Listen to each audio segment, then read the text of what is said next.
It's your boy Sid, and welcome to the Dallas Cowboys for Life channel. I want to thank everyone for tuning in to Speak Your Mind all the time. We got a special show tonight, and we got two special guests. We got back by popular demand, my man J Tuck, and we got newcomers SoFlo. Welcome to the channel, J Tuck. Let them know where to find you. What's going on? Say this your boy J Tuck, man. You guys know where to find me at Cowboys Fans Only on YouTube, and also follow me on Twitter at JTuck151. I follow all Cowboys fans back, the good, the bad. Yeah, man. SoFlo, welcome to the show. I'm glad to have you guys on, family. Please let the fans know where to find you. Hey, we're glad to be on, man. It's an honor to be on with you guys. We love following you guys. I'm John. This is my wife, Nisha. You can follow us at SoFlo Cowboys on Twitter, Facebook, and Instagram, and Twitter. There you go, guys. Go subscribe to the channel. Go follow them on Twitter.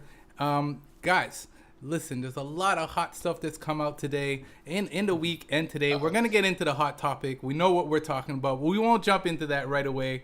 We will talk about right now the fact that the NFL has announced that there's going to be a 2020 season. Which is crazy within itself with everything that's going on with the COVID. And we're going to get into that too. And SoFlo, I know that you told me that your wife is a nurse and she's front and center with it. So we're definitely going to jump into that and get her opinion on this. But what do you guys think about this? Do you think that the NFL is ready to have an NFL season? I'll let the newcomers answer this first, and then J Tuck, I'll let you jump in. So what do you guys think? The nurse, go ahead, Addie. Let's see. There's a lot of uncertainty with this whole virus going on. Of course, like there's so much things that we don't know what's happening, and I'm ready personally for NFL no matter what.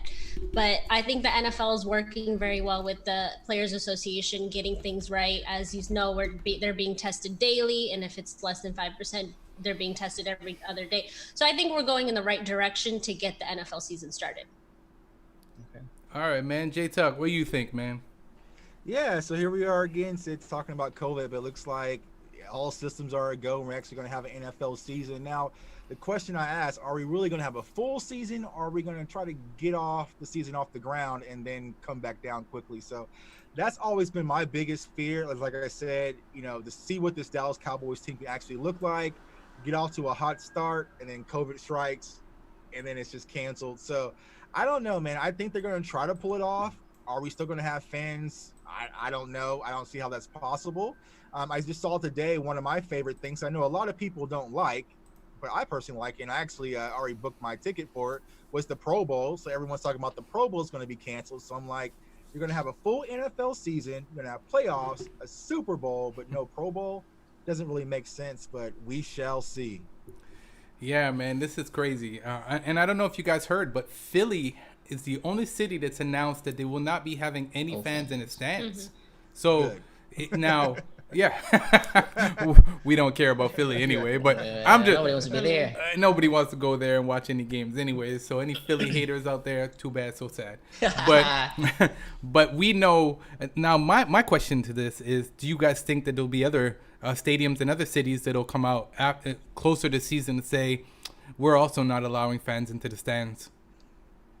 I believe there will be. I depending on what the numbers are and depending on the severity of the virus. I mean, New York did an excellent job with the virus, but they were the epicenter at one point. So I wonder if they would.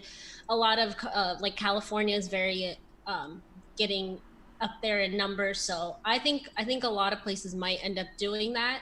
I wonder if they're gonna have it like how if you see basketball nowadays, they just have a big screen of people cheering. So yeah, I just don't see how they're gonna put fans in the stadiums with so close distance next to each other. I just don't see how it'll happen. I mean, they're saying some fans might be permitted to wear a mask, but still, I mean, who wants to go to a football game in the hot weather wearing a mask on their face, So, I mean, you can't even yell at the players or enjoy yourself. So, I don't know what's going to happen with that, man. I don't see it happening. Yeah, the NFL has also announced that if they do allow fans in the stands, that fans will have to wear masks. J Tuck, what do you think about that, man? Are you ready to wear a mask at a game? Nah, No, I can barely wear a mask going to Walmart for like 5 minutes. Like I went to Walmart the other day and had a mask on. And I was like about to have a panic attack. So I couldn't imagine sitting there in a hot football stadium after you've been drinking a few and walking that huge AT&T stadium to put a mask and keep it on. I mean, CeeDee Lamb scores a touchdown and you got a mask muzzle over your face. Like there's no way. And like I said, football fans, we got to admit, we're a different breed. We don't follow rules like that, man. And so I think once you get in the stadiums, it's going to be full chaos. So how will they contain it? If I take my mask off, take a bite of popcorn and kick me out? Will there be concession stands? Will there be, what's going to go on with the bathrooms? Like there's so many uncertainties when it comes to this that the NFL really doesn't have a plan. And I think that always what we come back to, Sid, is that there's no plan. I would love to see what the NFL has drawn up to make this happen. I feel like it's all just fairy tales right now, but we shall see. Yeah, man, I'm with you on the whole mask thing, man. Me too. I wear a mask and I feel like I can't breathe. You're suffocated, and girls can't see my handsome face if I'm covering it. So I just don't understand it. So listen, I hope everything is going to be put in place properly for us to have an NFL season out there. And if they do allow fans in the stands, I hope that there's a way that they're going to do social distancing and just with the whole mask thing. Listen, we're going to see what's going to happen. But let's jump into the next topic. We all know what topic I'm talking about. J-Tuck, you're already looking sad. But let's flip it over. Let's see the hot topic.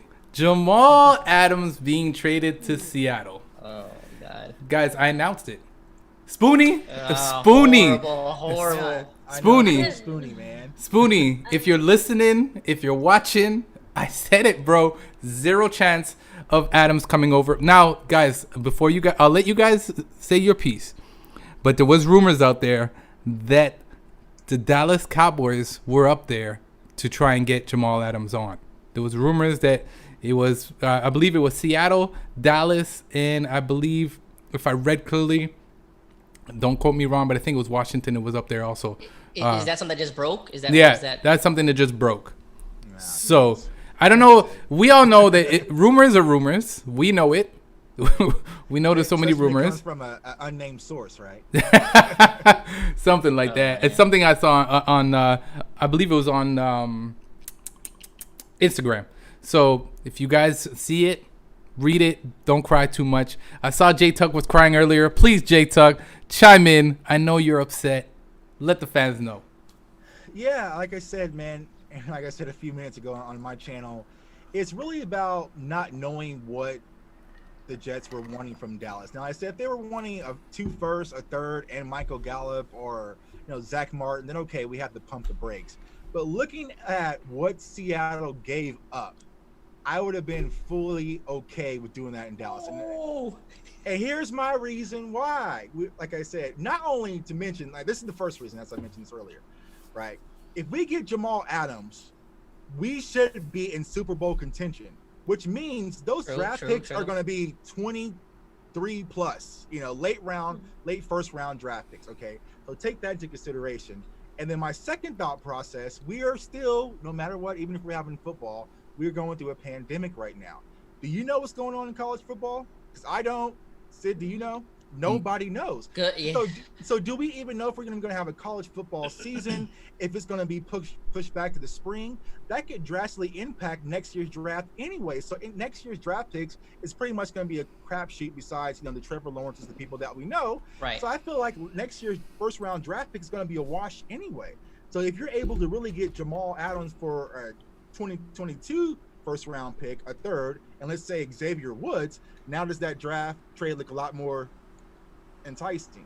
Right. So that's what was my take on it. So if they were wanting the same offer from Dallas that they got from Seattle, then I would have perfectly gave that up. Because one, it's a win now mentality. It shores up our secondary, which is our biggest question mark. And there's a lot of uncertainty coming about the draft next year anyways. So right. I just don't think that with his demands, he wanted to come to Dallas. I just don't think the front office of the Jets were going to send him to where he wanted to go. Right. I just didn't see that happening. We tried to acquire him last year. Remember, they were talking about trading with the Jets for Jamal Adams, and they offered the Cowboys were going to give them two first. They wanted, what did they want from two first rounders, and I think it was like Zach Martin. It was Travis Frederick. They wanted. Yep. We should have done that. I know that. But you look back at it now and seeing what Seattle gave up, man, it's just way too much. I love Jamal Adams. I wanted him a lot, but I just don't think 2 first rounders. The Cowboys have, in the past decade, they drafted the most Pro Bowlers, and I just don't see that, especially with the uncertainty of Dak. We don't know what's going on with Dak. Is losing 2 first-round picks out of our back pocket gonna affect us in the future? I think so, because we don't know the long-term deal of Dak. I think if Dak would have signed, we could have been like, okay, let's go all out. SoFlo, I got to stop you because you know what? Did you say that you wouldn't have given up 2 first-round picks? No way. Whoa. And I love Jamal Adams. Whoa. I love Jamal Adams, and I followed him at LSU, but just Jay, Jay, are you hearing this? Jay, are you hearing this? Listen, Jay, listen to me. Just let me hear me out. Like, Will McClay and the front office have done such a good job drafting, and we've hit pretty much on the first-round picks, right? I mean, maybe other than Taco and another player I'm thinking that has come to mind, but we're more like guys like Byron Jones and Tyron Smith and Travis Frederick. But we just got CeeDee Lamb, Ezekiel Elliott. First-round picks are pretty important, man. And I understand what you're saying. You wanted to go all out, but I would have felt like that if Dak was secured. If his long-term deal was secured, I'd be like, okay, let's go for it. But giving up 2 first-rounders now and uncertainty at quarterback position, it kind of worries me. And I don't think it would have been a good move. And plus, you give a third and another player, so I don't know. I wouldn't have done it. Whoa! Hold up! Let me. I want to get the crowd cheering. I want to get the crowd cheering on that one. All right, Jay. Woof. Wow. I should have had him on the show with us last week. That would have been, at least I would have had somebody on my side. Don't get me wrong. I love Jamal Adams. Like I've said, I followed him at LSU religiously. The guy had 6.5 sacks last year at safety position, leading the Jets in sacks. The guy's a ball hawk. He can cover. He can do it all. But at the end of the day, like I said, not having Dak, his future secured, I just don't see how Steven and Jerry would pull out 2 first-rounders out of their pocket and just throw it over there. I love Jamal Adams, like you said. He would bring that playmaking ability that we need. We need the sacks. We need the interceptions. We need turnovers. Jamal Adams brings that. But is that worth 2 first-round picks? Like you said, with Dak, the uncertainty of knowing what's going on, cap space issues, things like that, a first-round pick is what would help. And we've hit on late first round picks. We've hit on Byron Jones. We've hit on Travis Frederick. Those were late first round picks. I mean, I just can't see giving up 2 first round picks. And a third and another player. Yeah, because again, next year you have a lot of free agents too. Your draft picks help. Yeah, they do. Draft picks. Especially first round picks. Draft picks help when you don't win. If you win the Super Bowl, they're relevant. I mean, think about the Patriots. The Patriots traded out of the first round almost every season. All the time, because those picks are irrelevant. So, but we don't have the Patriots front office. We don't have Bill Belichick. Yeah. That's what I'm saying. Didn't have Tom Brady either. The only way that this backfires on us is if we did it for Jamal Adams and all of a sudden we're back in the lottery, the top 10 picks or something of that nature, then maybe that could hurt. But I'm like, those 24 late first round picks, granted we've hit on a few, but we know what we're getting for sure in Jamal Adams. And I feel like the secondary is such a huge question mark. And you mentioned about Dak and the uncertainty with Dak. That would be, for me personally, more incentive just to get it done this year. Like, I mean. And another thing, I love Jamal too, but another thing is you do give up the 2 first rounders, you give up a third, and you give up another not a star player, but, a decent starter. But then you've got to pay him. The top safety for the Bears, he makes $14 million a year. Yeah. We're going to have to pay him. That's another thing. So that's what I'm saying. Just having uncertainty about Dak. If Dak was paid, we knew his cap hit, what was going to go on, 5-year deal, whatever, we have him secured, I'd be like, okay, let's go get Jamal. Let's go win the Super Bowl. Because without a doubt, I feel like Jamal could have helped us go and win number 6 for sure. Yeah. The guy's just a top 3 defensive player in the league. Right. Wait. You're trying to tell me that he absolutely is, because we spoke about. No, I'm just trying to understand this. So you're trying to say without Jamal Adams, we're not going to the Super Bowl? Oh, we're going. Oh, Xavier Woods and Haha is gonna hold it down, baby. We're going. Tuck giving that little laugh. I don't think he likes it. oh boy. I don't listen. Go ahead, Tuck.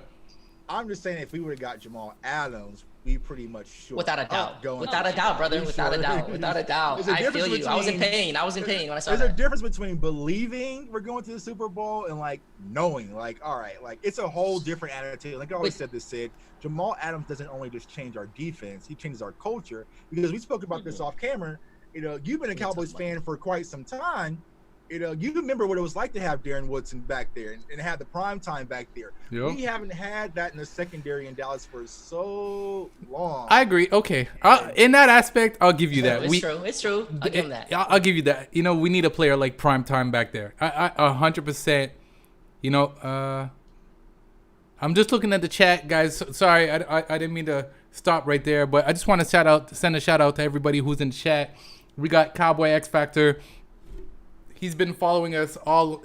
He's been following me since the beginning, and I know he definitely follows J Tuck. And as you see, he said he follows you as well, SoFlo. So big shout out to Cowboy X Factor.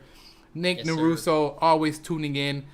We also got the boys 2138. Yeah, huge supporter. Listen, he says Adam was a hump player for sure. So there's fans out there that want. Yes, he's a playmaker. I've heard too many negative things about him. I heard he's negative in the locker room, you know, and he's a hothead and so on. I just don't know. And I see him as a box safety. You know, he's had, I think, 1 interceptions in the last 3 years. If I read, come on, guys. Come on. So is he a next primetime? No. Hell no. Is he a difference maker? Yes. I believe he'd be a difference maker. Is he going to get us to that Super Bowl? I think we can get to the Super Bowl without him. Look at all the weapons we have, and we're going to jump into that in a little while. But Dallas has some crazy weapons going into the season, and I even had offense. On paper, our defense looks good on paper. We've got work, but we'll go into that. We're gonna jump. I'm not gonna lie though. I'm not gonna lie. That secondary, I'm a little scared. I know we got Diggs. We're not gonna be able to see him play in preseason. Right. And Cheeto is like, you know, Jordan's is a good ball hawk, and you know, but I do like that we acquired Haha over Heath. I was not a Heath fan. I think we made good transactions and players, and we filled key holes. I mean, on the defense, right? On the defense, we didn't get, of course, Jamal Adams, big name players, but with Gerald McCoy, Dontario Poe, you add some depth, experience in that defense. So I think it's definitely an upgrade at least. Yeah, I agree. But did you? And you know, there was a lot of rumors that the Dallas Cowboys, the Jets were asking the Dallas Cowboys for 2 first-round picks and Gallup, and I would never give up Gallup for. There's no way I would give up Gallup for Adams. That's what I'm saying. Yeah, and I feel like when teams know it's the Cowboys, they just go overboard. You know, it's just so that's what I'm saying. It's because of Jerry. Jerry's done this in the past. Right. Joey Galloway, and Roy Williams.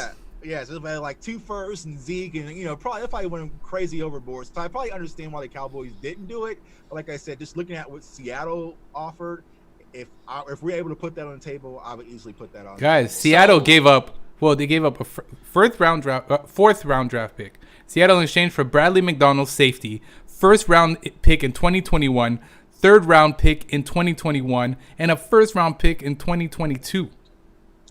That's four first round picks the Jets are gonna have there. Now, was Adams worth that? No. Absolutely. I'm sorry. No. Absolutely. Oh, Tuck, look at Tuck going in for his guy. Look at him. Look at him. He's absolutely worth it. But we've been down this hurdle so many times, whether it's Mika Fitzpatrick or Juan Thornhill in the draft. Oh man. Thomas, or you know, so it's like it is here. So it's like, you know, we know how to deal with it. So next summer there'll be some other secondary player saying he wants to come to Dallas, and it'll be King's ransom, and we'll pass on him. So hopefully the guys we drafted will turn out and be big. So I'm not gonna lie, I really wanted Jamal Adams, and I really wanted Earl Thomas last offseason.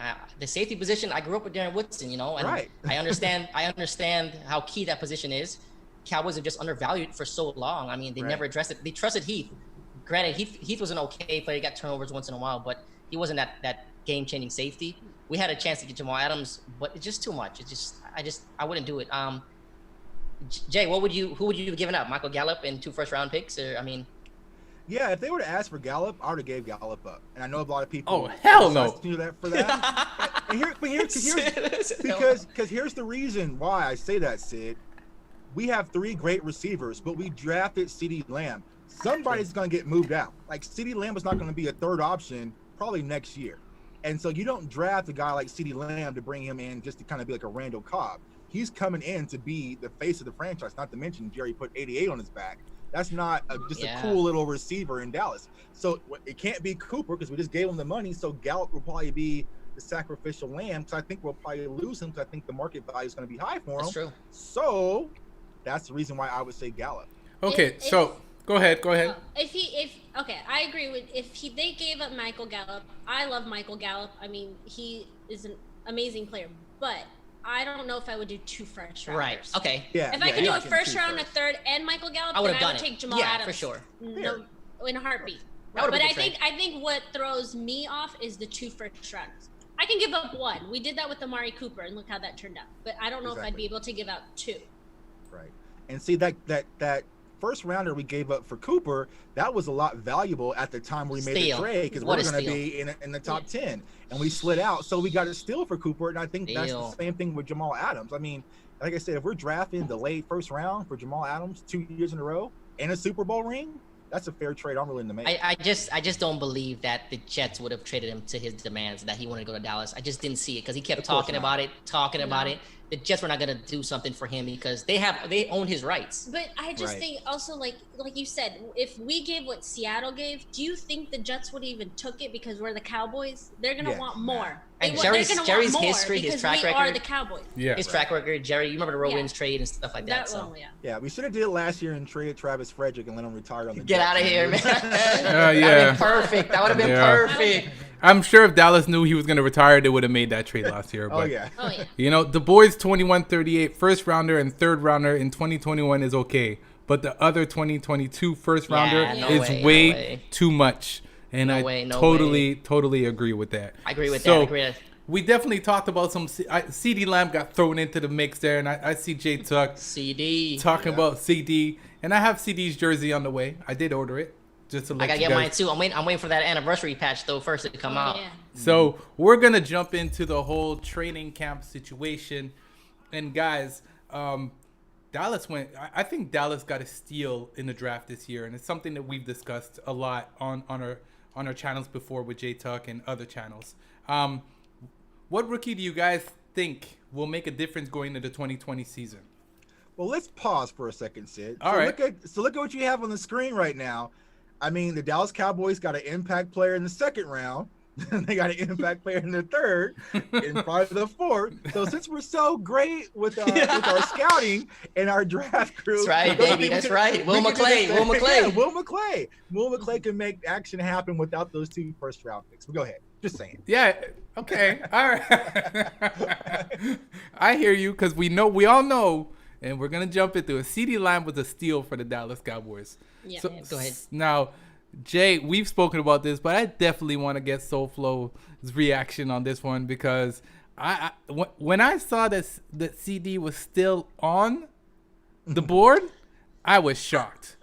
I completely was shocked that all these other receivers went before CeeDee Lamb. I think I looked at him and I was like, did they really pass up CeeDee Lamb? And then when we got him, I think he jumped, he lost his voice. We all went crazy. We got a steal, and I was amazed. Like, I didn't know how that happened, and I'm excited to see him play. And I think probably one of the rookies that I'm really excited to see is probably Trayvon Diggs. Now we don't have Byron Jones, and with all those, with all the cornerbacks, you have Jordan Lewis, Anthony Brown, Chidobe, and now Trayvon Diggs. I'm just happy to see that core of secondary and see what they do. I still can't believe that CD fell to us. Right. I remember we made a video and we were projecting who would fall to us, and we were like, oh, maybe we'll get Diggs. We saw Diggs as a first rounder, and we followed CeeDee Lamb so much at Oklahoma, and we were like, oh man, and we would watch it during the season, college football season. I was like, oh, no way CeeDee Lamb is falling in that draft. He's gonna be a top 10. And when he fell to us, fan, and we got him, I was like, oh, and plus it pissed off a lot of Eagles fans, so I love that. Oh yeah.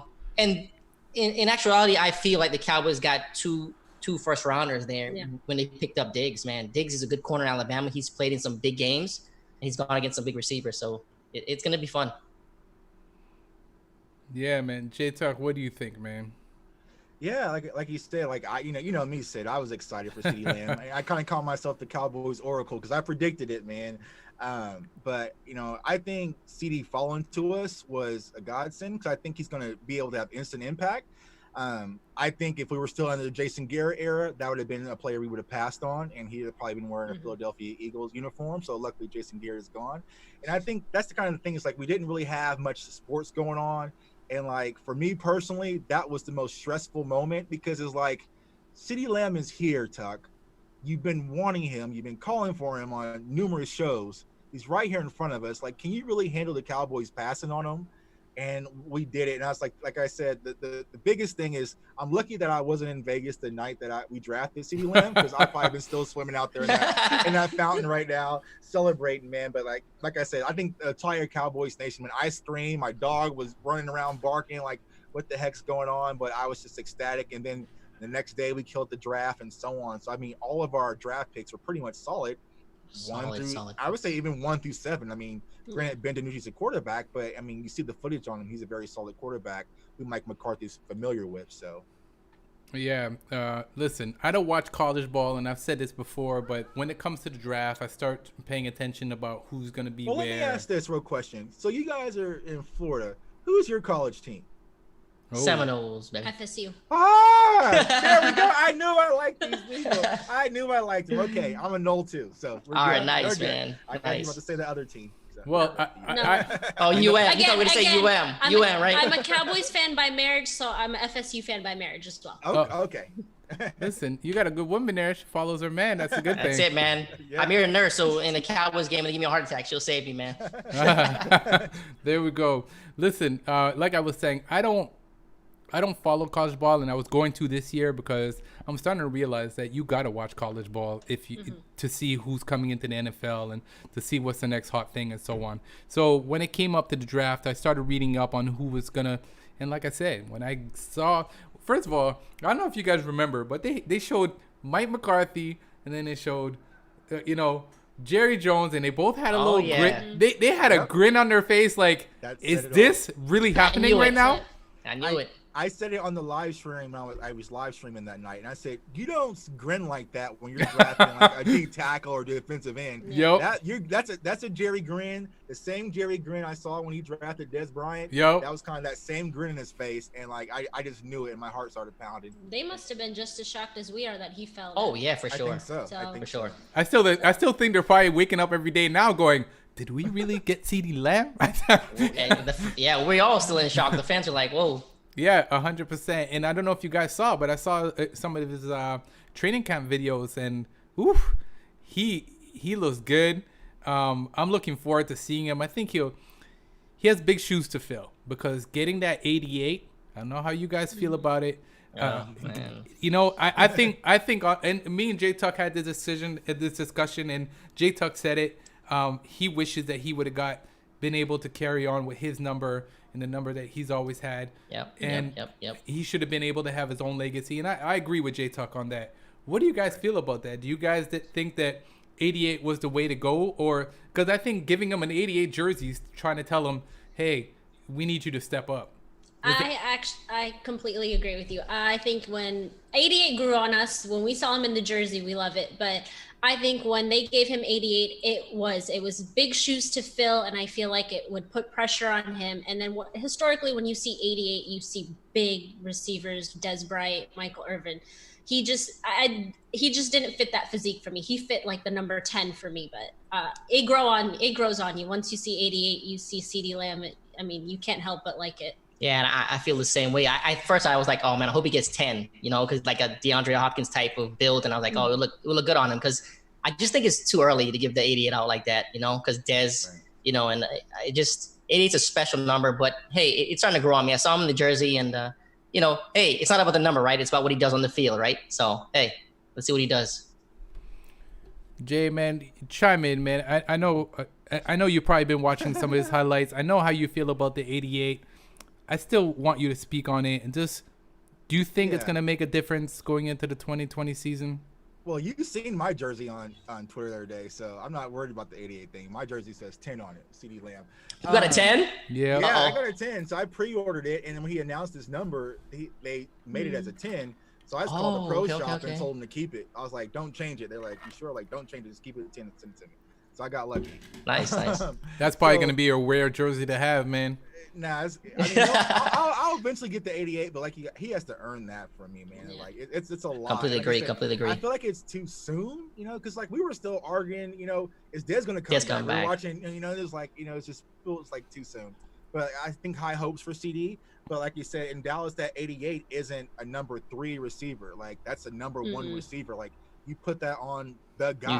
You gotta go out there. And that's what I was coming back to say about Gallup. I mean, CD, everything is there. Everything that we need is there. He's explosive. He has great hands, size, athleticism. And I think the kid's going to want to learn. It's just really just getting him around Dak and getting them acquainted, which I'm ready to see. I just hate that the main piece, which is Dak Prescott, really didn't get taken care of. But I think he's still going to be focused and locked in. And this offense is going to be just as explosive, but not even more explosive. I think Dak's gonna have a chip on his shoulder, and also Zeke's gonna have a chip on his shoulder. Oh yeah. Add Blake Jarwin to everything, and so I think it's gonna be a new look offense with Mike McCarthy and Kellen Moore, but we shall see. Yeah. So guys, as you know, there's a lot of rookies going into the season. We know, from what I know, I think we've signed only 3 so far. So CD Lamb signed his 4-year deal, 14.1 mil. I believe that Reggie Robinson also signed a 4-year deal. All of them. I think all of them got were signed. Yeah, all of them just got signed. All of them just got signed. So Yeah. I think they were pending physicals or something like that, but they're all signed.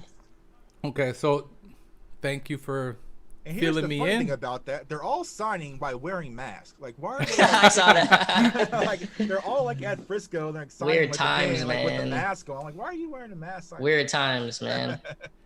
So if you had to pick 2, I'm talking about 2 rookies going into the 2020 season. Out of the 7 that got picked, which 2 of them do you guys think will make a huge impact this year? Who has the most pressure on to prove himself going into the 2020 season? J Tuck, I want you to take that one off first, man. I think CD has the most pressure as being the number 1 pick and coming with all this excitement and hype around him. I think the first 2 that I would say that can have instant impact would be CD and also Diggs. And I think the reason why is because there was no rookie mini camp. Training camp's going to be kind of limited. So I think Mike McCarthy and their staff are going to want to know the veterans, like, because we got to get the ball rolling. Like, if the season's really going to happen. So I think the veterans will get priority over the reps. So I think like the rookies, like, Bradley and I, which is a personal favorite of mine. I like him a lot. When you watch the film and follow him on Instagram. I mean, I call him Aquaman. He's jumping off cliffs and swimming with sharks and all kind of things. But I just don't think the reps will be there in camp from actually make an impression. So I think if I had to pick, I mean, it's kind of cheating, but I think Diggs and CeeDee Lamb will be. And I think eventually you'll see Gallimore start to get more reps on the D line, and also Robinson. I think he's going to be that dog mentality in the secondary too. But it's just getting those reps and those looks because they're going to be scarce in camp. Yeah, man. SoFlo, what do you think? I think J-Tuck pretty much said exactly what I was going to say. I think it's just those 2 are the ones that I'm excited to look forward to. CD Lamb proving the 88 number, and again, there is no preseason either. So you won't get to see, they won't get as much reps as, of course, like the veterans are getting. Once you start the season, obviously it's the starters. They're not getting that much time. So I think those 2 are the ones that I'm looking forward to. And I think have probably the most pressure, especially with Byron Jones gone too. Definitely. I'll go with Tuck and you. CeeDee Lamb and Diggs both have the most pressure, especially Diggs. I'll go with Diggs at number 1 because just being a corner, not getting that many reps, and you're going to be going against some top receivers in the league, and you're going to be on an island sometimes by yourself. Well, maybe not, maybe a lot, because our new defensive coordinator likes to play a lot of press man coverage. So it's going to be a lot of pressure on Diggs out there. CD, I could see him coming in, and most of it's on Amari Cooper. He's our number 1 right now, and then you have Gallup. So they could work around that, but the most pressure, it's going to be Diggs coming in there filling Byron's shoes. Yeah, man. I think if I saw correctly yesterday with the CBA, didn't they cut practice and pads, I think, down to 14 days in camp? Yes. Yeah. So it was like you got 14 days to really show what you got out there. with the brand new coaching staff. That's exactly what I'm gonna say. It's just a brand new coaching staff, and we've got to learn their schemes. We got to learn their tendencies. It's gonna hurt the Cowboys a lot with a new coaching staff. If we had Jason Garrett and his old staff, we'd be like, okay, let's just throw it in, and we know the game plan. We know what we like to do. But just having a new staff is gonna hurt us. I just feel like we might get up to a slow start, man. That's just how I feel. Yeah, we'll see, man. The boys 2138 says Diggs. Because we are missing Byron Jones. We need Diggs to step up immediately as a rookie, especially with the weaker secondary, in his opinion. Yep. I totally agree with that. I think think. I hear no crying about the secondary now. Hold on, boys to man. Hold on. Yeah, listen. Me, in my opinion, I think anybody who's gonna have a breakout year this year and who's gonna have the most, I get it. CeeDee Lamb has a lot of pressure, but I think Diggs has a lot more pressure than CeeDee Lamb has going into the season. Yes. And you know what, Byron Jones losing, it was a big loss to me. You know what? And in the beginning of my videos, I said that it wasn't a big thing losing Byron, but I started watching more tape, and I'm like, oof. Byron Jones was always in there, man. He was a beast, and I think Trayvon Diggs is gonna have even more pressure, being that our secondary is so weak. Yeah, because you got to think about it. Well, the way our schedule is set up, we have some dogs coming in early. I mean, we go out to Los Angeles, and then game 2 is Julio and Ridley come to town. It's like.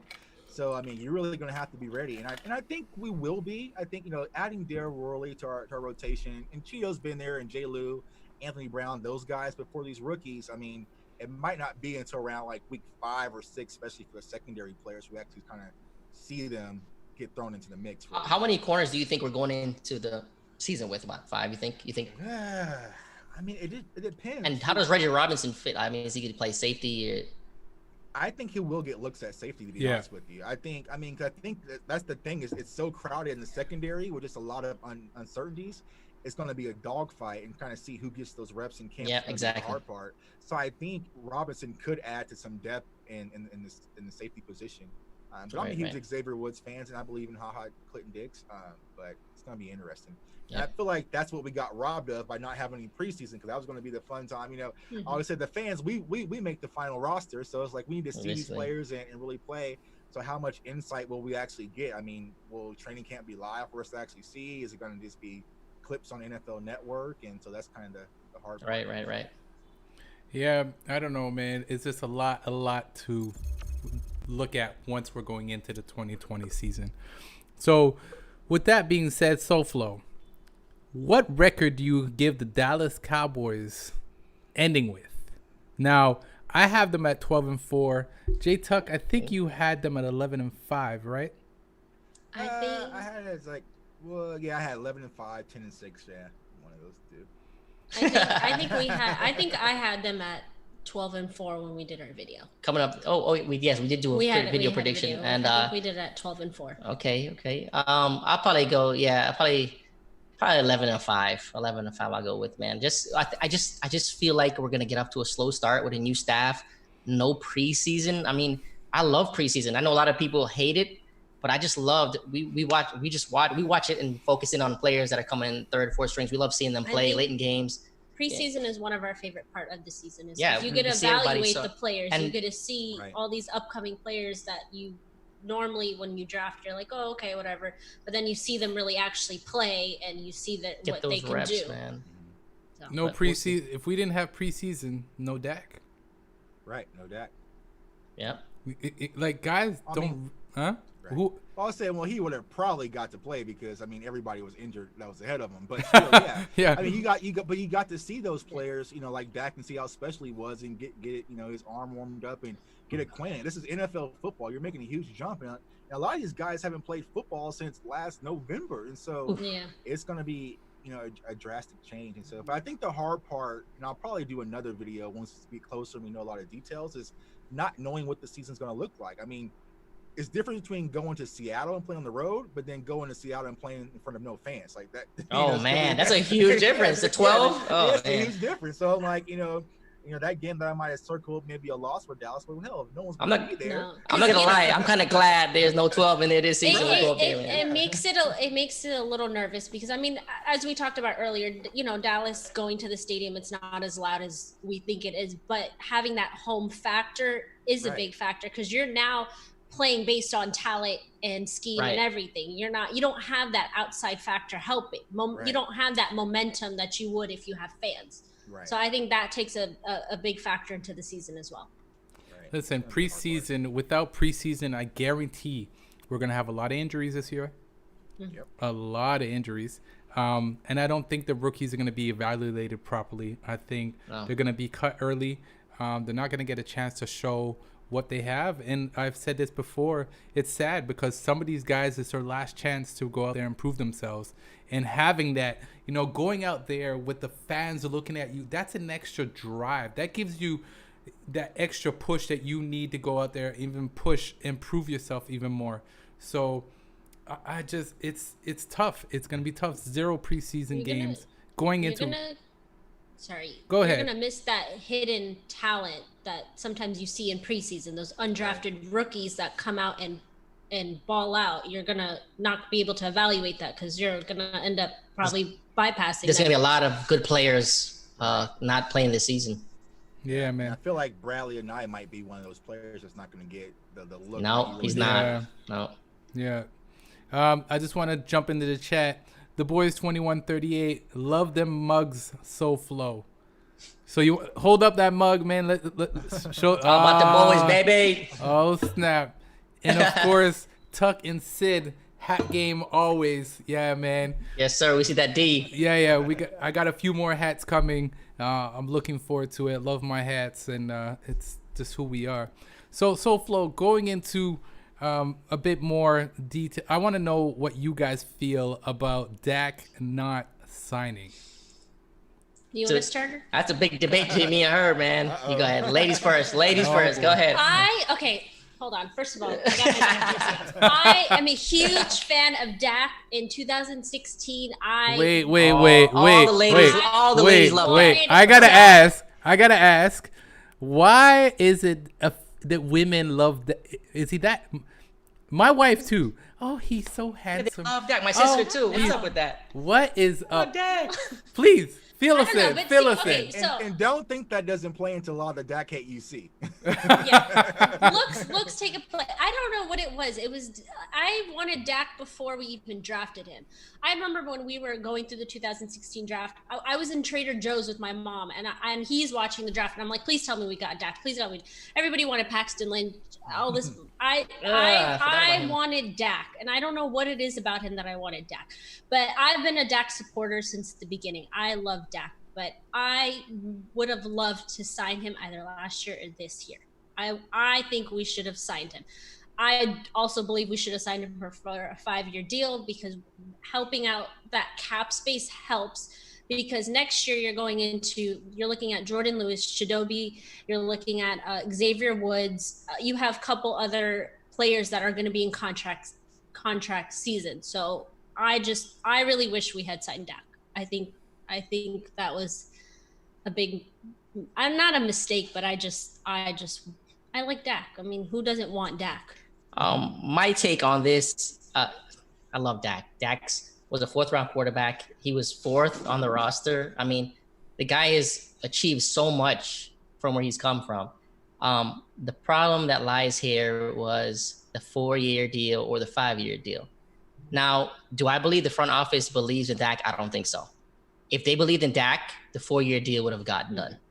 I believe that they don't think he's that good of a quarterback to carry his team, that they had to give him 5 years and still be able to build around him and take up a less cap hit. So you're able to extend that cap hit every year.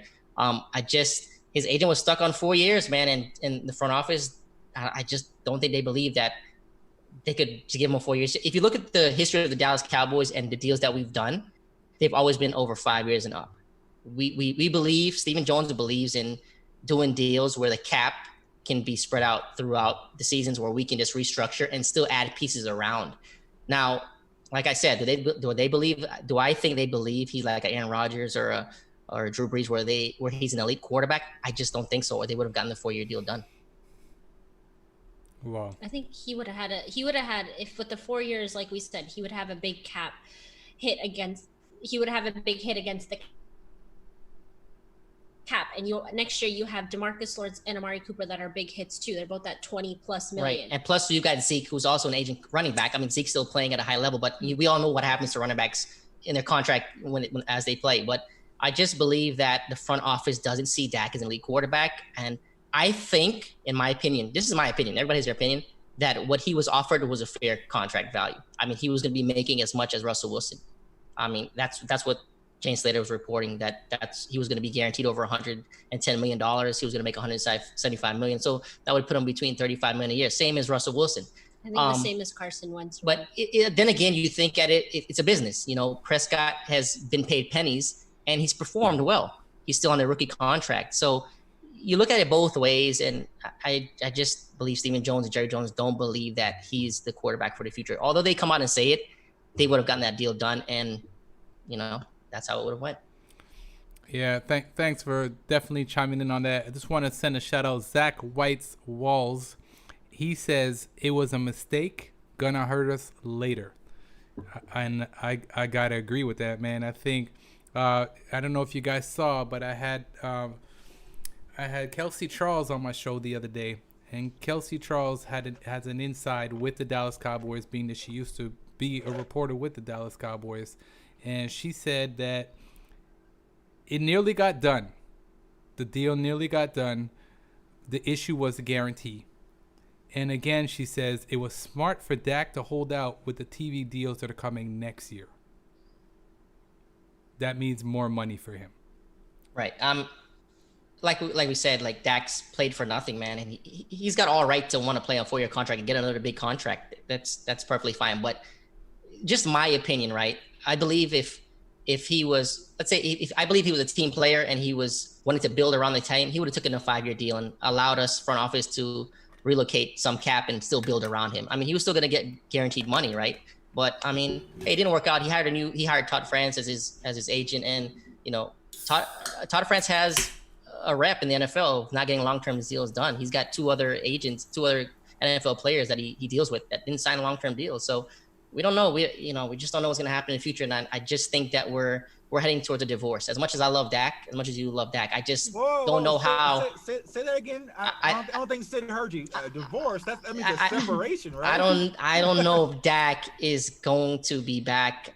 He might get tagged next year, and then I think he's on his way, man. Do you think we could afford Dak next year if he has the same high level performance he did last year, almost 5,000 yards, 30 touchdowns? Do you think we could even afford Dak at that price? Even franchising. That's where it could have made. That's where the mistake. That's where the mistake might have been by not signing him the same year the Eagles signed Wentz and all those quarterbacks were signed. Right. Their deals were done. Yeah. We prolonged it, and that's again where I'm coming in is. Do the Cowboys front office believe Dak is an elite quarterback? Do they believe in him? I think Dak's betting on himself. And I think so too. He's betting on himself. Good response right there. Wow, husband and wife going at it. Let's go. All right, Jay, man, I've already asked Jay Tuck this question, and Jay already thinks that Dak won't be back with us. Yep. Okay, so. Okay, yep, we agree on that one. Yeah. Wait a minute. So who would you go after if Dak's not with us next year? And I know Jay Tucks knows why I'm gonna ask this question because I already know his answer. I already know what QB he would like to go after. Who do you think is out there that we can go after that would be good enough to replace Dak? Veteran wise, we're talking about not rookies. What we're gonna do, Sid? We're gonna use those 2 first-round draft picks. There you go. That's what I was saying. Two. Give us those 2, baby. Jamal Adams. We're gonna get us a new quarterback in the late first round, and we're gonna be okay. Okay, so you're talking about drafting a rookie. I'm talking about if we're going out there to go get somebody who's out there right now. SoFlo, who do you think would be good enough to replace Dak? I don't even. I don't. How long is Aaron Rodgers under contract for? Mike Oh, McCarthy a my reunion? man. Oh my lord. My Mike man. McCarthy reunion? Are we Exactly. saying that? Are we the first ones to say that right No. here? No, that's been my idea. That Okay. was J Tuck's idea. Great I'm minds like- think alike, brother. Like, Great hey, minds think alike. they ain't gotta talk to each other. Like, hey, Mike, you go over here. Aaron Rodgers, you Come go on, over here. come Just, on. you know. We'll take a veteran Then quarterback. you can give up Michael Gallup because you won't need such big name receivers. Yeah, yeah. Oh They put his- man. You got Aaron Rodgers. Aaron Rodgers and Mike McCarthy has put us Oh, through boy, enough. watch They owe out. us. Watch They- out, they- man. They owe us. They owe Oh, us. don't man. bring back that Jared. Don't bring back that Jared Cook catch. Oh God. The Des caught it. The God. boys 2138 says we can trade for Luck. Who, Andrew Luck? Didn't he retire? Oh no, Andrew Luck's gone. I mean, Didn't he retire? But he's still under contract. he's still Oh, under he's still under contract, so we but would he- have to bring him yeah, back we in. have to Yeah. bring him back. Not a bad idea, but I don't know. The guy's been sitting on his couch for a little while now. Yeah, I'm not for Andrew Luck. I'll pass. Yeah. And I can't I believe think I'm Philip gonna. Rivers is a free agent next year, right? Hell no, But, not. what did We you- don't want. I'm trying to Rivers? think. Wait. What did she say? Yeah. Get out of here. Thinking, no, Get I'm outta just here. thinking of who's available. Grandpa that would be Rivers? available. Get him out of here. Him and his 20 kids can get out of here. Well, they could fill up the seats. J Tuck, isn't Cam on the tip of your tongue? No, man, because y'all told me I can't bring up Cam Newton anymore. So we don't deserve Cam Newton and we don't deserve Jamal Adams. We could have got Cam Newton. If we would have known what we could have get Cam Newton for in Dallas. Right, that's For right. this cheap price, that would have been a hell of a bargain. It would have been a hell of a bargain, especially if the Cowboys knew they weren't going to sign Dak Prescott. I mean, if they're going to put their foot down in the sand to get Cam Newton for $500,000, think about that. I would be perfectly fine going to this season knowing that, say for instance, we lost Dak, but we had Cam Newton as our starter and Andy Dalton as our backup. I'm okay. I'm fine with I that would've too, been brother. okay I'm with fine that. with that. Yep. I would have been okay with that. And we could have, if you, so you're saying we would have traded Dak. Yeah. If we Okay, would've- so if we- yeah, we could have got probably like a first round or some picks for that. Yeah, that would have been fine. I would have been fine with that. Cam's a baller, man. I like Cam. I like him. see, yep, see. Wow. See, said I'm not I like crazy. Cam. I'm not crazy. You guys heard it here. I heard Cam's name get thrown out there. Aaron Rodgers. I don't even. That's not happening, guys. I would love for Aaron We Rodgers. all know, I would- but we all know reality's got to kick in. Aaron Rodgers and McCarthy's relationship at the end did not gel well. But here's what we're doing. No, we're did not, we're did not. grooming Kellen Moore anyway. Bringing in Aaron Rodgers, let Mike McCarthy's go do his thing. Put Kellen Moore in there, and we just ride it. Just ride Aaron Rodgers' arm to the Super Bowl. I don't know about you guys, man, but Aaron Rodgers with CeeDee Lamb, Amari Cooper, Mike Gallup. And Watch Zeke and out. Jarwin. Oh, like, no. my Yeah. goodness, behind That's that unfair, O-line? man. They'd ban us in the NFL. Actually, I'm about to go try that on Madden. Oh, man. I want to send a shout out to Studwood Cowboy. He My says, guy. man, it's a short list of QBs available. If we don't get Dak done, we in trouble. I agree. I totally agree because there's not many QBs out there that I would say that I'd want them to come over to the Dallas Cowboys. That's why you keep those 2 first rounders, J Tuck. Yeah, I know, right? Yeah. Those late round, those Connor Cooks and Paxton Lynch's right there. We could, Yeah. I Cowboys. think Jamal Adams can throw a little bit though. I saw in the Pro Bowl he can throw a little Oh man, you can do it all now. Oh, my Lord. Here we go. Here we go. He's not gonna let that down. Cowboys fan 91, big shout out, says Rodgers is a diva. Oh, okay. He's got that ring right there, baby. He could be a diva. I feel like for some reason Cowboys fans are afraid of divas, which I don't understand because we are the most diva fan base on the planet. It was like everyone's like, oh well, he's a diva, or he talks too much, or he has an attitude. I'm like, so do we. Like that's the Dallas Cowboys culture. I mean, Yeah. if you think about back to when we were winning Super Bowl, we did have divas. We had loud personalities. We had Dion. We had Charles Haley. We had Michael Irvin. Like that's part of the Cowboys aura. Damn it. That's right. You know? That's basically what we're known. That's Yeah. what we are. That's what the Dallas Cowboys are. So Big Hey. personalities and big performance. always, That's it. always. Yeah, man. Zach White Wall says, yeah, I was going to say Cam as well, but that's if the Patriots don't want him back. Right. So that's a big thing to also think about. Depending on what he does and what over there, we don't know. We don't know if the Patriots are going to want him back or not. I think the reason why I'm not a big fan of Cam is because he's injury prone. Yeah, he's looking good. He's healthy right now. He's putting out some crazy videos of himself in the training and so on. And I'm curious to see what he's going to do to Patriots. But I'm afraid that one good hit could bring back those injuries and he could be done again. So I'm curious to see. Also, Zach White Walls. Listen, my email scrolling down. Please send me your email because I think Jay Tuck is going to want in on this one. I will put my paycheck on Dak coming back and getting signed next year. Yeah, under a franchise tag. Yep. Zach, But the franchise tag's like 37 What million. makes you think? What is Dak going to want next year? Another 4-year deal? I mean, Right. The only way this works if Dak Prescott just comes to mind and say, you know what, I just want to be a Dallas Cowboy for the rest of my life, and that's it. I'll meet you guys in the middle. The Cowboys aren't going to move forward with Dak. It's going to have to be Dak moving forward to say, you know what, I just want to be here. I love this team. Let's just do it, get the deal done, which he did. But I don't see the Cowboys moving in. Like, I just don't see it. Like I said, man, his agent's a tough negotiator, and Steven and Jared are just not going to go for the 4-year deal. And if he didn't go for it this year, what's he going to go for next year? Right. No. And what if Dak puts up crazy numbers this year? This is such a huge year for our franchise and Dak. Right. I mean, I hope everybody realizes this is going to be a crazy season. It's all going to, everybody's eyes are going to be on Dak. Right. So if he has big numbers again, he's going to want more money. Oh my God. Yeah, He's going to want more Of money. course. You can't franchising him at 37 million. That's Right. It's Of course. It's going to be crazy. And plus a cap is going down. Cap might go down. Right. So, Zach, I just want you to chime in the chat, please. I want to know, are you saying that Dak is coming back under a tag or he's going to be signed? Please leave your comment below. I want to shoot over to the chat right now because we got to take that paycheck. Yeah. I called this. we got a Phillies fan in the chat. Yeah, Get out of here, man. So, Get him out of here. No, let's send a shout out to Philly Nation. He actually subscribed to my channel. He wrote, Sid, great work, my guy.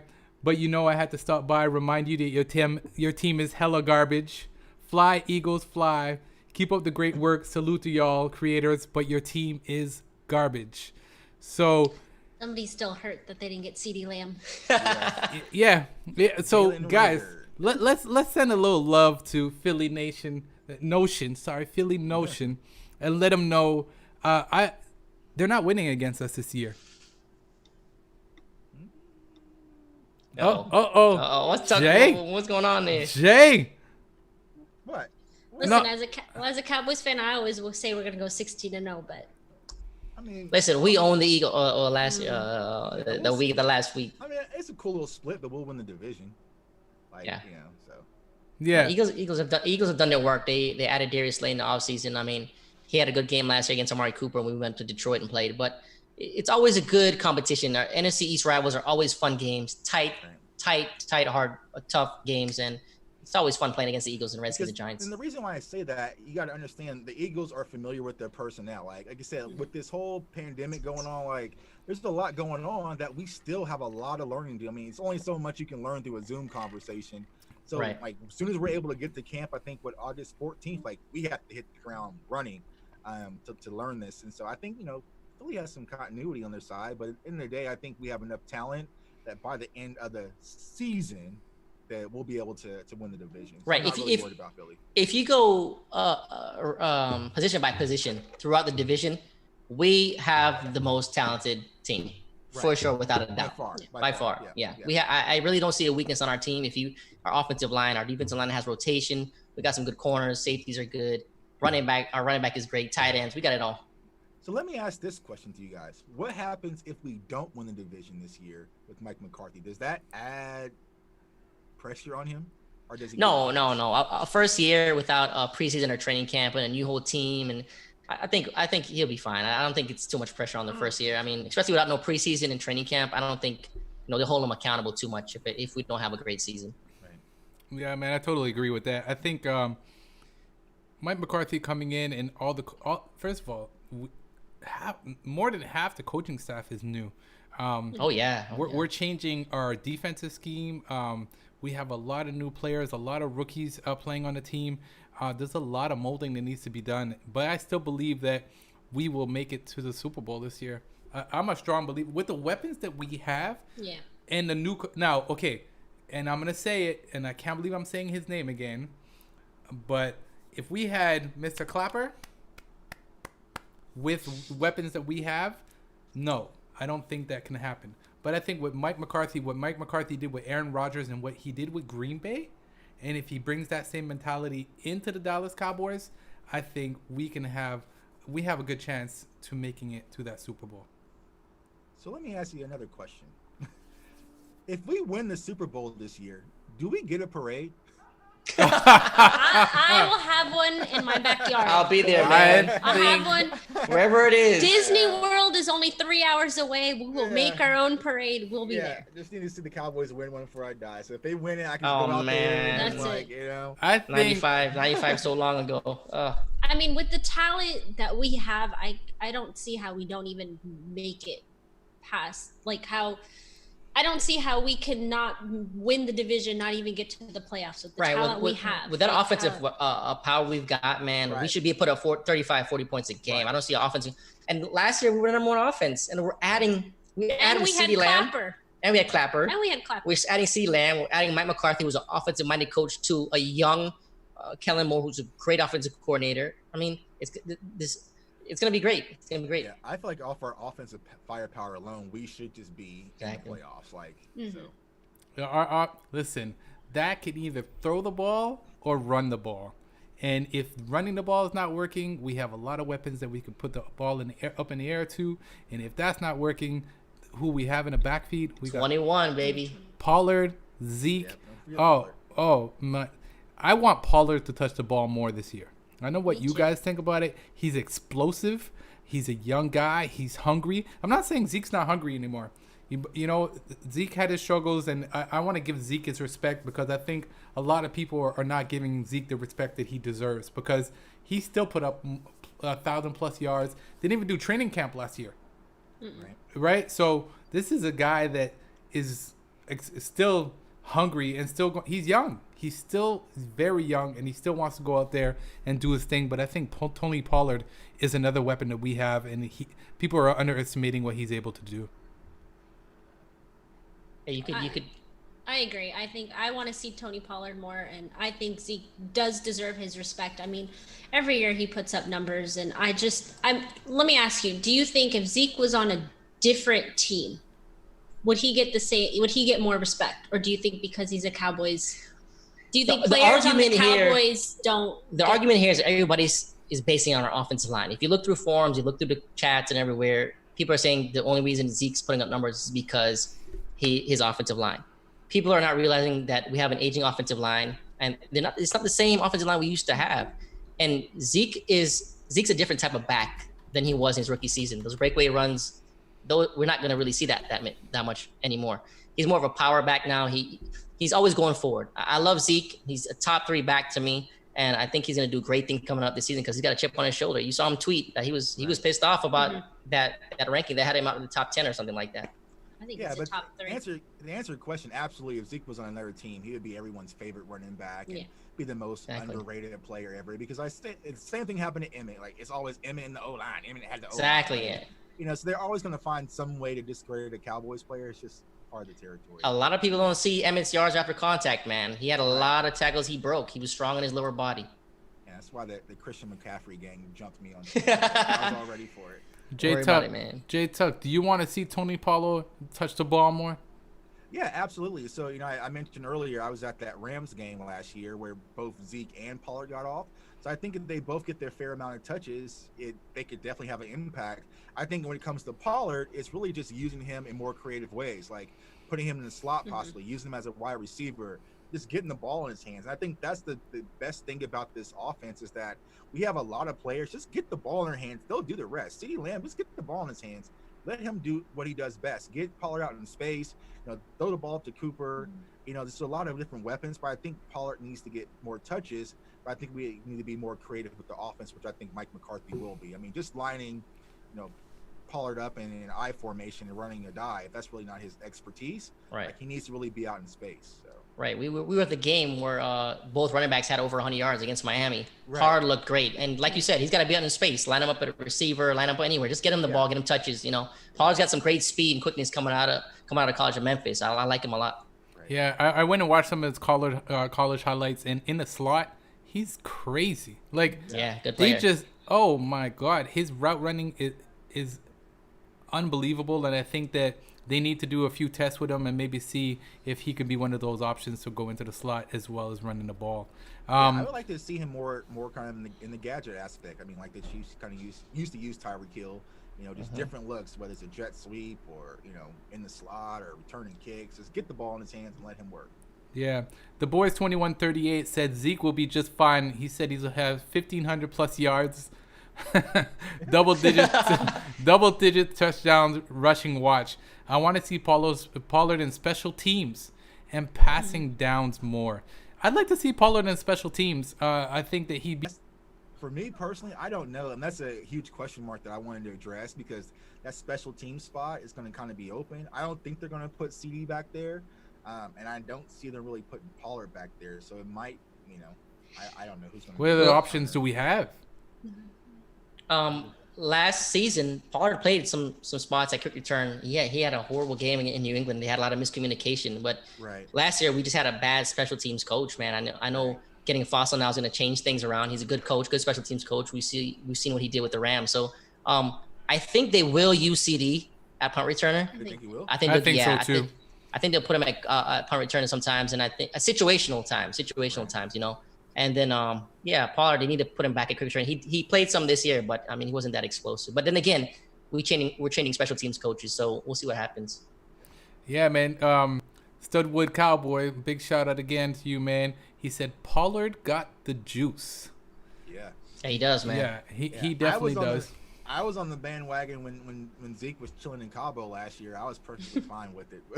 Oh no, not me, man. I was worried about that situation. Man. I knew he was coming. I knew they were gonna get him signed. The minute I heard when they came out and said that Zeke is in Dallas, I knew the contract was gonna get done. And it was just me and Zeke have a love-hate relationship. Yeah, Zeke's my favorite player, man. You gotta have 21. 21's gotta be lined up in that backfield, man. Yeah, with that being said, man, that's a good question. I want to know who's your favorite player right now on the Dallas Cowboys roster. Jay Tuck, man. I know if Witten was still there, you would say Witten, but we know he's not. I don't know, man. That's the thing. Like, I really don't know. Like, I really have. I mean, I guess I would say Sean Lee. I mean, you know, I like the people I can trust. When it comes to Cowboy players, like, I know no matter what, when I turn on the TV, Sean Lee's going to be out there giving 100%. So he's one of those players I can cheer for. I like Jalen Smith a lot. I like Van Der Esch. I mean, I like Dak. I like, you know, Zeke. One player, Jay. One. Give us one. Give us one. It would have to be Sean Lee. Like, if there's one person, like, I need to get that autograph and meet that person, like, it has to be Sean Lee. And I sacrificed it last year for a 10-year-old kid. And Sean Lee took a pay cut to continue playing with the Dallas Cowboys. That's my guy, man. That's my guy. Huge respect. SoFlo, who's your favorite player on the Dallas Cowboys? I'm going to say Dak because I'm wearing his jersey. I'm gonna have just to say Dak. Honestly, I think with J Tuck, I have like a lot of players. There's not one. I mean, running back historically has been probably my favorite position. But I think Dak is probably my favorite player right now. He's just such a humble person. He brings, like, I don't know how to describe him as a personality. Like, his characteristic, he's very humble. He gathers everybody together. He brings the team together, and I think, and he's good. He's a very versatile player. He can do a lot. Yeah. Yeah, I'm gonna roll with Zeke here, man. Sean Lee has always been one of my favorite, because he's one of my favorite all-time Cowboys, man. 50's always been, you know, a stand-up guy on and off the field, and Sean Lee's made some very important plays in our franchise history, and he's been around for a while, and I'm glad he took the pay cut, come back this season, you know, because we have uncertainty with Van Der Esch, you know, with his neck. But my favorite player is Ezekiel Elliott for sure, man. He's for sure the best all-around back in the NFL. I think he can do it all. And he takes a lot of pressure off our offense, off of Dak. You know, he gets those hard, tough yards. And, when it's 31 or we're down the goal line, 21 touching the ball, man. It's my favorite player. 100%, man. The boys 2138. He says Travis Frederick was his guy. Yeah. Yeah, And that's a you big know what? loss, man. That's a big loss. What huge, and he says he's gonna miss him, and I think we all are gonna miss him. But Yeah, we had an emotional attachment to those guys, man. You know, it's like, you Yes. know, with the Romo clan and the Witten clan Oh, I'm man. part of, and Bring you know, Romo. I'm pretty much the leader of the Dez clan, man. So it's hard, like, you know, to let go of those players and start all over. So it's like I can't just go from Dez and then start cheering for CeeDee Lamb. Right. It's not gonna That's be- how we feel. not That's gonna be- exactly how we feel. Yeah, it's not going to be the same, man. It's Like tough, I think man. you emotionally invest in all these players too. Oh yeah, so- like you know, Ex- It's hard. especially Dez, like you said, like Dez is such, he was just a cowboy. Right. Was a cowboy, man. Like right. it's like just like Emmett. You couldn't see Dez in another uniform. Just so emotionally attached to the Cowboys, man. Yeah, I was at that Saints game where he was supposed to come back, and I saw a Saints fan. She was walking around in a Dez Bryant '88 jersey. Oh and I just man, felt no, like, no. like what are you doing? yeah, So, this didn't look It right. doesn't look the same. Yeah, it's not the same. Man, for me, I have to say, I gained a lot of respect for this player in the offseason, even more, and I think that's why he became my favorite player. I gotta say, Amari Cooper. Oh yeah. Amari Cooper is very humble as well. He wanted to remain a Dallas Cowboy. He could have took more money with Washington, decided to take Yeah. less money, come and play for the Dallas forgot about Cowboys. that. He said that he wants to be a Dallas Cowboy, and he wants to finish his career here. To me, he's another one. I think him and Dak are very similar. I follow both of them on Instagram and on Twitter, and they're very humble. Like, these guys don't get involved with the whole social media garbage. They post out positive stuff. They're always doing positive stuff for the community, and I just like. You see Cooper do a touchdown? He walks so humble, like, hey, this is what I'm here to do. That's what I do. That's what I This do. is, look at me. I'm not out here to throw up an X or showboat. He just looks so calm. He's a team player. Yeah. I worry He's- about Cooper though. Yeah, I worried about him Uh-oh. last year, but you know what? In an aspect, you gotta understand something. The coaches hit a lot from us as well because Cooper was injured, He was definitely injured, man. played That quad injured. was Played definitely hurting him. injured. and I'm you not know what? talking about from that aspect though, Sid. I'm talking about like because I follow Cooper on Instagram too, and like I kind of see the way he moves, and so Cooper is a very sharp guy. Like he could be one of those players though. I think it just be like, you know what? I don't need to play football anymore. I'm good. And so I could see him being one of those early kind of Calvin Johnson, early retirement guys, where he realizes I can do a lot more. Because he was talking on Instagram one night, and he was saying his main goal is to make sure his investments meet all of his expenses, and then once he does that, then he can do whatever he wants. Yeah. And I'm like, that's kind of a person who's, you know, I'm glad you brought that up because there was a lot of controversy before the Cowboys get this deal up. And when the Raiders traded the Cowboys, there were a lot of people doubting Amari Cooper's love for the game. right. You know, before he got traded to us, there was a lot of people in the front office. That's why they were like, you know, they let him go. But I just feel like Amari feels at home now. Every time he talks, I mean, I call him the quiet assassin, man. I mean, dude goes about his business, scores touchdowns. He's back on the sideline helping everybody out. I love Amari Cooper, but like we were just talking about, is how he feels about the game. I'm not really sure, you know. Right. And plus, that was a different coaching staff. I mean, I think Amari Cooper is one of those players who you have to be really delicate around how you coach him. Yeah. For sure. So, you know, if you come in yelling and screaming, he might just shut Yeah, down. he just looks like a quiet type of character, Yeah. man. But I Yeah. mean, on the field, he's a beast, though. Can't Oh yeah, I love Amari, man. So if I we love him. can just get Dak to be all in Cowboys and take the 5 years, we'd No, be- We'd be good. we'd be it'll be good. Yes. Listen, go ahead, Sid. No, I just want to say Studwood Cowboy says something that's very true, and this is how I feel too. All I can say is I get the custom jerseys because these players come and go fast, and it's true.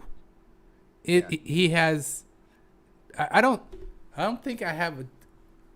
Who's a Dallas Cowboy jersey that you've bought that's still with the Dallas Cowboys? Cooper, Jalen Smith, Vander. I bought a lot of. No, I'm talking about long term, more than 5 years. Besides Witten, Sean I Lee. mean, yeah, but I mean, but you got good wear and tear out of those jerseys. Like, you know, my rule is like I never really buy rookie jerseys; they really have to earn it. But I just knew so much about CeeDee Lamb. Like, I just trusted him. I can all right, this guy's gonna be here for a while. So, but normally I kind of hold off on that. But you know, Zeke, Dak, I mean, I think we bought their jerseys a year after too. Yeah. I think we waited a year. Just the game itself has just changed for fans throughout the years. Like I remember back in the day, you could buy Aikman, Emmett, or Irvin jersey. You know, like okay, these guys are going to be secured. You know, Right. just the game, the way the money, the cap, everything's changed The in the NFL business now. side The of business it side is is just different. changed in the games now. So you can't just go out and buy a jersey like that anymore. You know. But the last jersey I bought was Sean Lee. He's the longest tenured Cowboy I have. His jersey, and yeah, I had a couple of Romos. I don't think I have. I think I have Dak, Zeke. Yeah. I mean, I have a couple, but I had a Brandon Carr, I had T.O. Yeah. And they didn't. I mean, You're like the only person I know that had a Brandon Carr jersey. yeah, I had a Brandon Carr jersey, but yeah, like I don't think I buy as much jerseys because the same fact they go in and out. Right. You don't know. SoFlo, Like imagine Dak might not even be there next Yeah. year. so SoFlo, you were gonna say something. I apologize for cutting you off, man. Oh, Sid, I can't remember what I'm going to say now. My mind's changed now. I can't remember. So Philly Notion is chiming in again, and he has an interesting question. And you see it, J Tuck. I don't see it. Okay, so Philly Notion says, question for y'all: if Dak doesn't get the NFC Championship game, is he still your QB next year? Interested in your thoughts. If he doesn't get to it, Yeah. That's a tough one. What kind of year did he put up? I hate Eagles fan asking a great question. I don't know. I just don't know what else does the Cowboys want from Dak. I feel like a place in the NFC Championship that you haven't been to in over 25 years on this quarterback to get you there, or else I feel like that's unreasonable. I mean, you didn't do it to anybody else that's been playing quarterback, so why do it to Dak? I mean, there's a lot of things that go into it. I mean, if we look into last season, Dak and the offense did their job. It was the defense and special teams. So how can you hold NFC Championship or else? I just don't know. The hard part is just knowing where the Cowboys really stand when it comes to Dak Prescott. And I feel like there's always been a rift in the relationship from day one because of that Romo cloud that Jerry was always tossing over Dak after every game. Like no matter how Dak played, it was something, well, Tony's almost 2 weeks away. And, so it's like there was always this rift. And I feel like right now it's just finally blown up in our face. And we just got to hold on tight and see. And I think that's an unfair expectation of Dak to get us to that championship because it's a team play. And like you said, the defense didn't hold for us last year. So nobody has. Honestly, when's the last time we went to NFC Championship? So holding that against him, I don't think that's fair at all. Yeah, I wouldn't hold that against Dak. It's not fair because it's a team game. Just putting everything on his shoulders. Like I said, he's not that type of quarterback where you could just put everything on him. You got to build a team around him. And our weakness for a long time has been defense. Even when Romo was back there playing quarterback, we've never really put a solid defense around him. So it's unfair to put that on Dak. Right. And I'm not going to mention the unforbidden name, but I feel like as a Cowboys fan, Dak Prescott in the past 4 years has given me so many more great moments than has. And so like you think about, like I said, the Seattle game, you think about, the Saints Thursday night game, like, even when I went to the Jacksonville game, when Jacksonville came in with that top defense and we just shredded them apart, like there's been a lot of great moments under the Dak Prescott regime and it's only just getting started. Right. That's the hard part to accept is that it could be over before it really is taking off. So right. That's a tough part about it, man. That's where a lot of fans are disappointed the deal didn't get done prior to last season. I think that's also you watching the Cowboys longer than I have. You've seen that era when Troy Aikman retired and finding somebody to replace. It's hard. It's hard. So, man. I could name guys like Anthony Wright and Clint Stoner and Chad Hutchinson and all Ryan Leaf, Drew Hansen. Yeah. I remember going to a game in St. Louis with the "In Brad I Trust" sign for Brad Johnson. Like, no way. Like it was like desperate. Like you just was desperate for anyone to throw the ball. That's where it comes in, and you're like, oh man, like people understand that to play the position of quarterback for the Dallas Cowboys, like that's the most important position in sports, in all the sports. I can debate that all day. Like everybody's got their eyes on you, and you have to perform. And what Dak has done, coming in as a 4th round draft pick and playing and making his way up on the roster and doing what he's done with all the pressure on him, he deserved to be paid, and I wish it would have got done. But like I said, I just don't see I it think happen. that's where, not that we have a difference of opinions, but we see it in a different way, because I've always known Romo as my quarterback. I've been watching since 2008. So I know Romo and I know Jason Garrett. So we've always had a decent quarterback. I haven't gone through all the Quincy Carter phase and all of that. He has. So as much as like I always say, I want to sign Dak, but if Dak doesn't go there and we pick another quarterback, I haven't gone through that emotional. You're lucky. Yeah, man. I've been through that stuff, man. 3, 5, and 11 seasons. To me, I don't know if that would be like, I mean, I'd be heartbreaking, of course, but I don't know if I would. And then if I go through that, then I'll understand. Damn it, we should have signed Dak. Exactly. Oh, yeah. And I think that's where the tears. A lot of people take Dak for granted. They don't understand where we really could be if Tony's back would have went out and it was Jamil Stowers at quarterback, or Kellen Moore at quarterback. Or, Brandon Whedon throws one of the best deep balls I've ever seen. Like, we could have been really screwed over. And so Dak fell in our lap, just like Romo fell in our lap, and we should have taken care of him. But here we are. Yeah, man. I want to send a shout out to the little touchdown. He says you can put the team on Dak. You can't put the team on Dak. Bad coaching and bad GM held them back. And like you guys said, I think one of the biggest things that people don't realize is that Dak has done everything and more that the Dallas Cowboys have asked him to do. Right. He's missed one practice. He's never missed a game. He's always going out. He's a leader. He's the first at practice. He's the last to leave. This guy is unbelievable, and he's a leader. Right. And that's what. Go ahead. Yeah, exactly, Sid. And I'm saying, like, that's what you, as a coach, that's what you ask for in your quarterback and your leader. Like, so I feel like even though you typically do 5-year deals and, this and that, just sign Dak. I mean, I feel like if we would have signed Dak for a mega deal, I wouldn't have been the first person to speak out. I'm like, he deserves every penny of it. Like, exactly. We've overpaid so many players. So many. History. Like, Dak is the one guy who deserves it. Like, take D-Law. D-Law. Hey, D-Law better put up a good season this year. Last year was kind of like a. Listen, I don't want to get on the D-Law trip because I'm gonna get hate from Skywalker and Big Game James and Law Nation.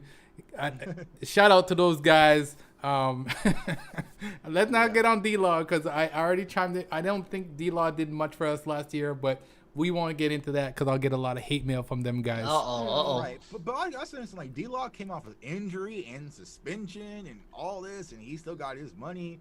Zeke was suspended and got his money, and you do everything the right way, and it's just like, nope, we'll franchise that. Right. Yeah. 100%, guys.